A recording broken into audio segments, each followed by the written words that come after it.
So, Pokemon Unite had a very brief network test last weekend in Japan, and because of my location, it was a bit too enticing to turn down. Overall, I thought the beta was pretty fun. It's got some problems, but in general was pretty fun. A lot of mechanics have been stripped away from the standard MOBA experience for Unite, but I think it's mostly for the best. Rounds are a hard 10 minutes. You're in and out within a sixth of an hour, which feels really great.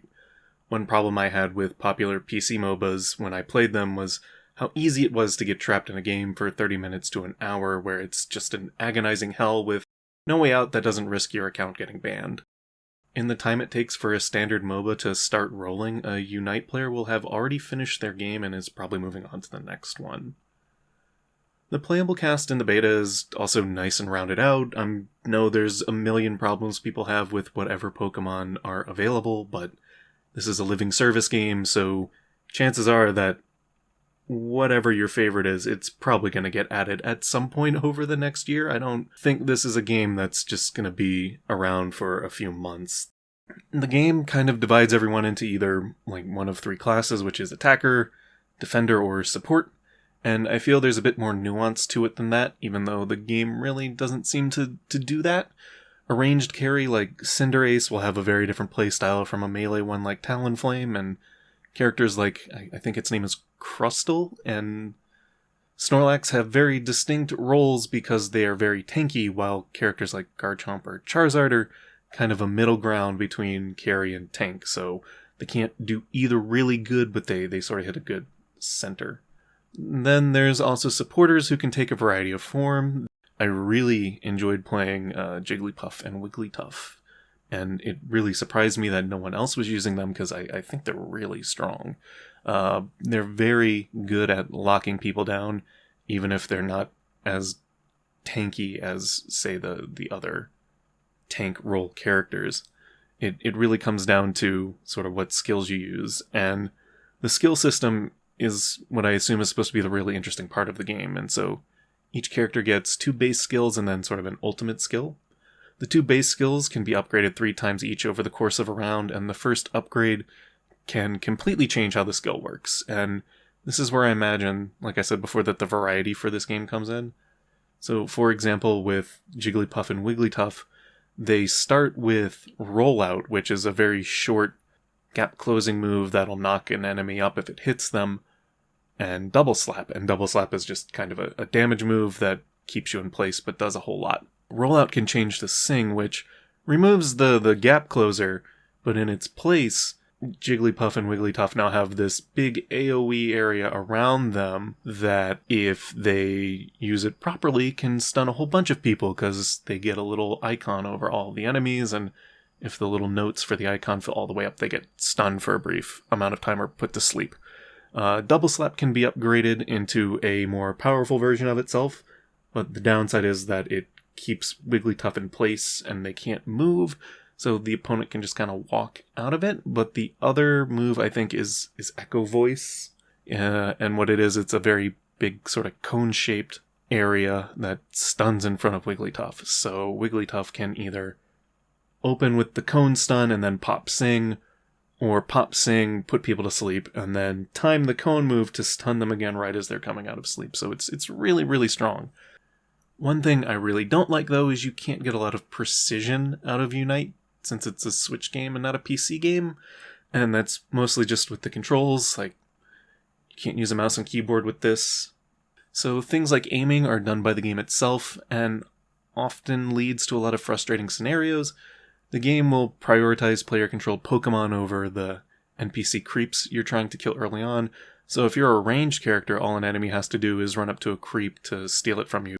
Another problem I had was with aiming skill shots. It can get really finicky. A skill shot just means that it's like an ability, but you have to actually aim it. So with Unite, that's done with the right analog stick. So you hold the button for the skill, and then you can move the right analog stick around, and until you let go of the button, the skill won't fire. The issue is, if you let go of the stick and the button at the exact same time, the game's auto-aim will take over instead of just reading whatever your last input was with the right stick. And I know that sounds really stupid and nitpicky. Maybe you're low on health and you're trying to run away, and your character has a dash. If you want to dash over a wall because you know your opponent can't follow you, if you miss time letting go of the stick, the dash will just immediately go right into the enemy team and you'll probably die and look like an idiot while doing it. I kind of gave the benefit of the doubt anytime I saw an ally miss their moves because that's just kind of how it was for me for a lot of it. And I really hope they tweak that so that the game either remembers like the last known information of where you were aiming or just kind of lets up on the leniency of having to hold the stick in all the way because it's just such a weird thing. Server stability during the beta was kind of spotty. It wasn't terrible. Most of the time it was okay. The frame rate felt a little choppy. It felt really choppy, actually, and in most of the setup, like the game would move really slow. The first 2 days, though, while playing, it wasn't too bad, which was on Thursday and Friday. But on the last day, on Saturday, the lag could get pretty bad, and I imagine that's because there were more people playing. It's never to the point where people were rubber banding, but it was really noticeable. Also, I did disconnect at least once over the full 10 or so hours I played, and disconnecting in this game absolutely sucks.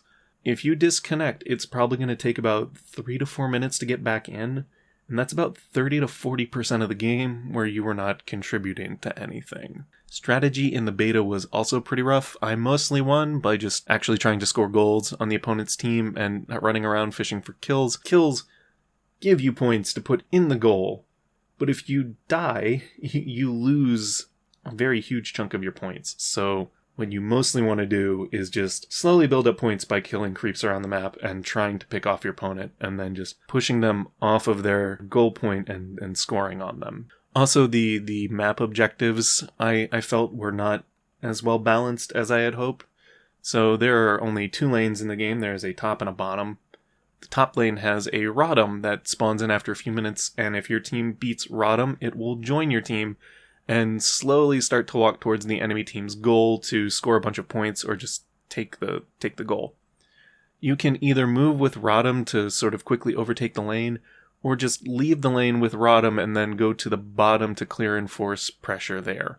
The enemy then has to either let Rotom take the top tower to answer your roam, or stop the Rotom and let you get a successful dive on their allies on the bottom lane. The bottom spawn point is a turtle, and I, for the life of me, cannot remember its name. And it just gives a shield. But the shield never felt good. Damage is so high that the shield will block maybe 1 or 2 skills, and skills in this game have a really low cooldown. If you're losing, the shield won't do enough to mitigate what your enemies are going to do to you in damage. And if you're winning, you don't really need the shield. One thing I do like that I kind of mentioned before is you don't really have to manage that many resources. Like there's no gold or money or items you have to buy in game. It's all based around aiming your skills. And instead what you do is you select your items before you go in, and those items will give you buffs to certain stats or give you bonuses when you score points or do some kind of objective. And those items have to be bought from a store, so you have to get the in-game currency to buy the items, but then items can be leveled up. And the way you level up items is to buy a separate currency with the currency that you use to buy the items, and then you have to slowly push your things from level 1. I think level 20 was the maximum that you could get in the game. And it kind of sucks because the level boost to your items is permanent, so it carries over from game to game. But if you were to try and get all of those items to level 20, that would be such an insane amount of playing. And it kind of sucks that what is such an integral part of the game's strategy is kind of locked that way. Because the bonuses you get from leveling up items is not insignificant in any way. Like, if you do not have something at 20, you are definitely going to lose to somebody who does.